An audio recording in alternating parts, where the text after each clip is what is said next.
มีสวนสตรอเบอรี่อยู่ทางไปเมืองสงวนสิงห์บุรีให้หูก็ต้องเปลี่ยนผ้าดิบ่าเขาไปเฮ็ดผ้าเขาทำยังเที่ยวไปบ้านนะระวังรถเด้อ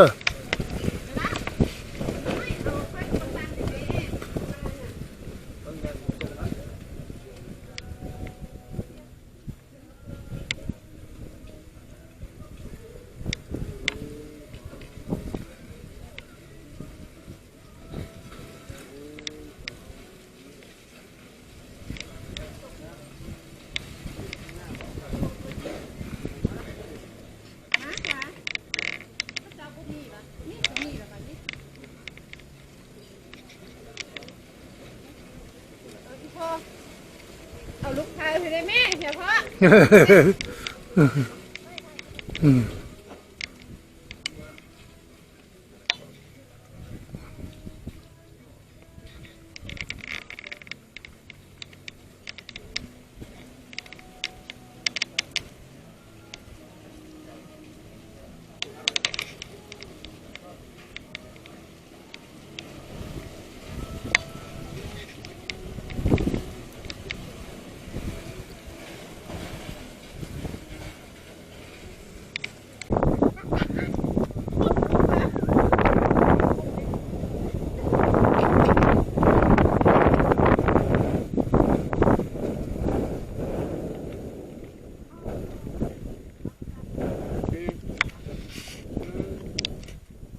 พาอยู่ดีไหม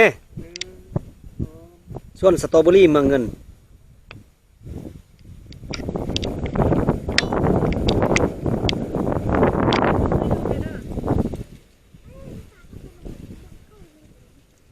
บุกไปบุกไป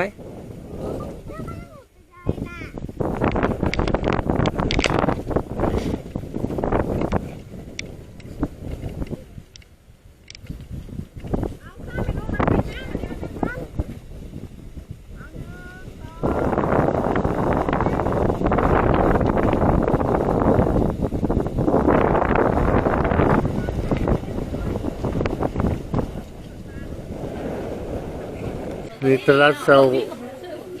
เมืองสงวนบ้านผาดบ้านไม่เนาะมันไม่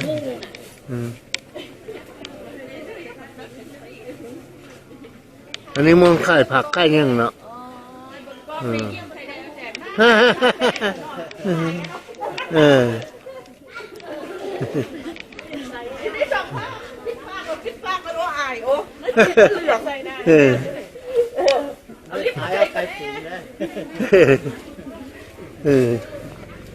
กินใกล้วะกินใกล้ไส้อั่วปิ้งปลา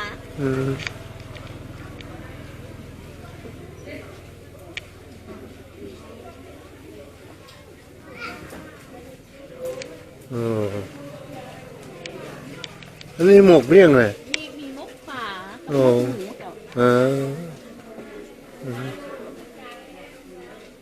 แต่ก่อนตลาดอยู่แคมน้ำคอมคุณเนาะง่ายเลยเฮ็ด2 วัน 3 วันเลยโอ้อยู่อันทุ่งกาบก็มีบ้านหาดก็มี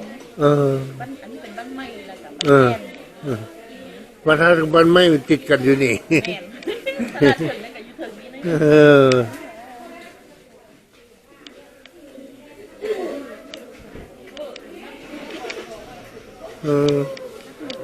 โอ้มาเคยหูด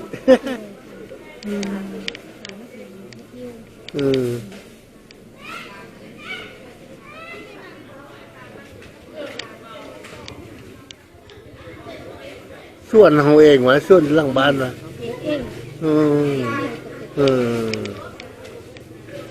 นี่ไม่แปลกเอามาที่ใส่ไม่แปลกอ่ะที่ใส่ก็หงซ่ามึงจะห้อนบุมีเนาะไม่แปลก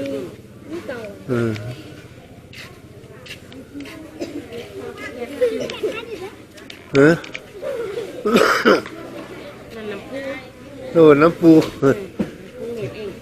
เฮ็ดเองวะเนี่ยปูเสียงห้อน อืมเนี่ยอันนี้ไข่ข้าวปุ้นหวะ ก็เปียก เอาข้าวเปียกเส้นข้าวเปียกคั้นเองคั้นมื้อเช้านี่หวะ เจ้า โอ้สดๆเลยว้าว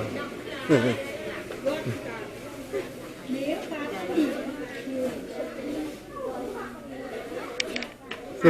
บุมีแนวแปลกๆเนาะโอ้น้ำอ้อยเออน้ำอ้อยนี่ น้ำอ้อยพอ สักกะทิป่ะบุมีกะทิ ใส่หยังบดายกัน บันไดโอ้บักคิว ประมาณ10,000 อืม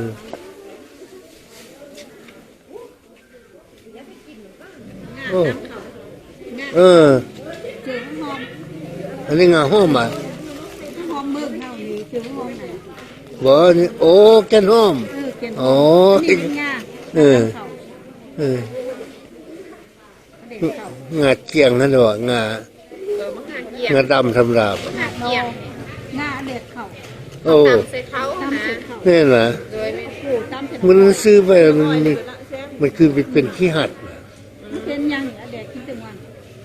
แม่น่ะ แม่เด็กกิน โอ้ กินถึงวัน ท่องเท่าไหร่ คง10,000 โอ้ ก็จะเอา เอาไป เอากี่อันเอาจากโถง เอาซ่องใช่ นะเอาช่องกันแล้วก็ อืม 3 อัน25นั่นเองมันได้นะอันนี้มันโลทั้งไหนทงเดียวแม่ก็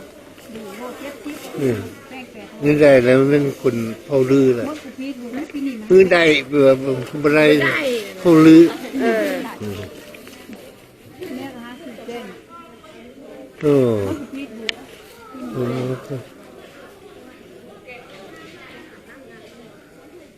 เออเออนี่ก็ไม่แปลกอีก ไข่น แม่น่ะใครนำ ำมุกไข่ เออ ไข่ โอ้บุมีแนวแปลกๆกว่า สัตว์ป่าบุมีเนาะสัตว์ป่าก็บุมีเนาะอืมอ่า 20,000เอา บุรุษอ่ะ เอาจากท่อง ประธานเขาจะโค้ง มาแค้น พุ่งมาสาวค่ะบุรุษอ่ะ เอาหลายก่อสั่งส่งของ50ก็ได้ 3 ถุง 50 3 ถุง อืม เอาใส่ถุงไงให้เลย มาแค้นเอาก็ยังฮอดเทื่อ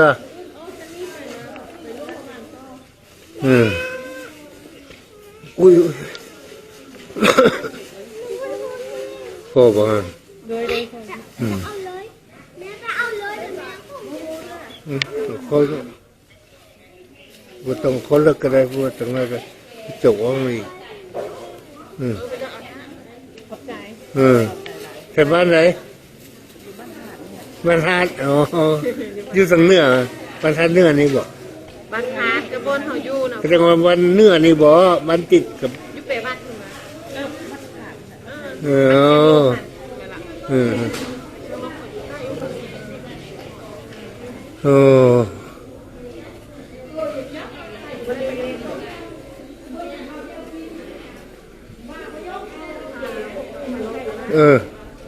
ถึงน้อยจะได้กินขนมตัวได้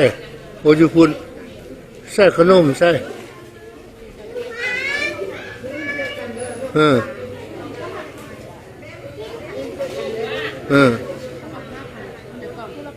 ฮะ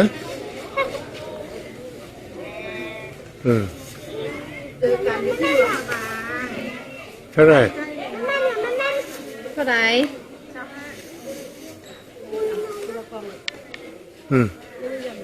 เพิ่งรู้พอป่ะยังไม่พอเนาะ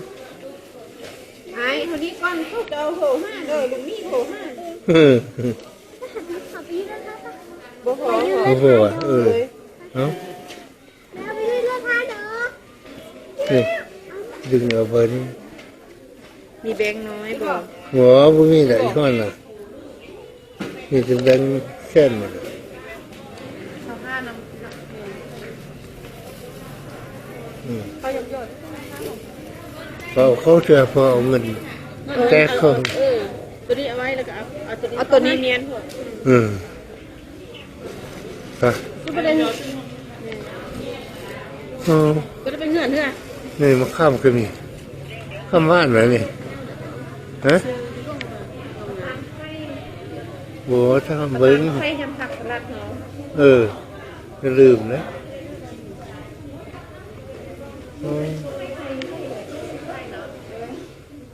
มักเรียบนี่เกินน้อยๆแกฮะมักเรียบแซงเกินน้อยๆว่ะเจ้าของไปแซ่บอืม ไข่ โอ้อันนี้มันข้ามดิบกันเนี่ย ก็ให้คนในที่ชิมใน ข้ามดิบเจ ชุกหลา สุกหรือคือแข้ง มันจะมีในซักเลยโอ้ไม่มีผักบัว เออเออ แดงสุกแดง โอ้ ชิมนี่เลย เออ หวานจ้ะ ว่านแท้ จ้ะชิมบ้างไหม ขันบอกว่านเลยบุชีเลย ได้ชิมก่อนโลเท่าไหร่ ใครเป็นไงโล ได้มา10,000 โล50อ่ะ เอางานนี้ประกันให้ท่านเอาเครื่องนึ่งพอบ่ชิมบ้างไหม อืม ให้เตะเท่าไหร่ได้เครื่องนึ่งประกันเครื่องนึ่ง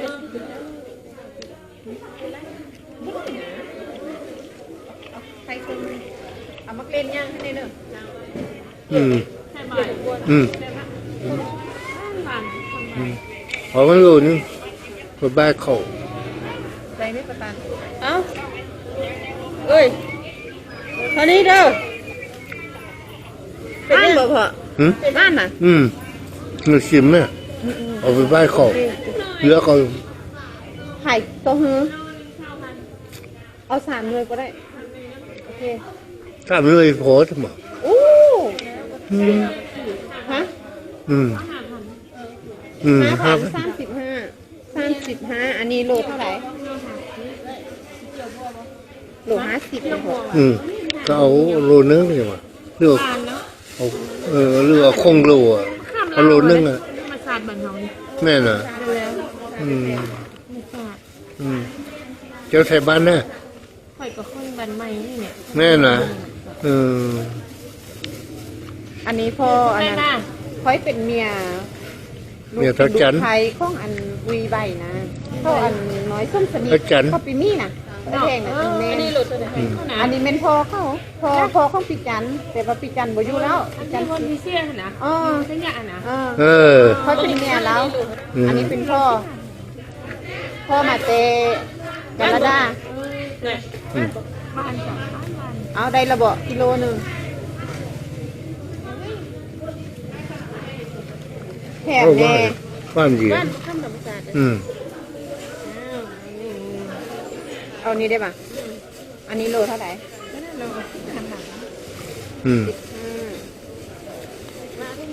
เอานี้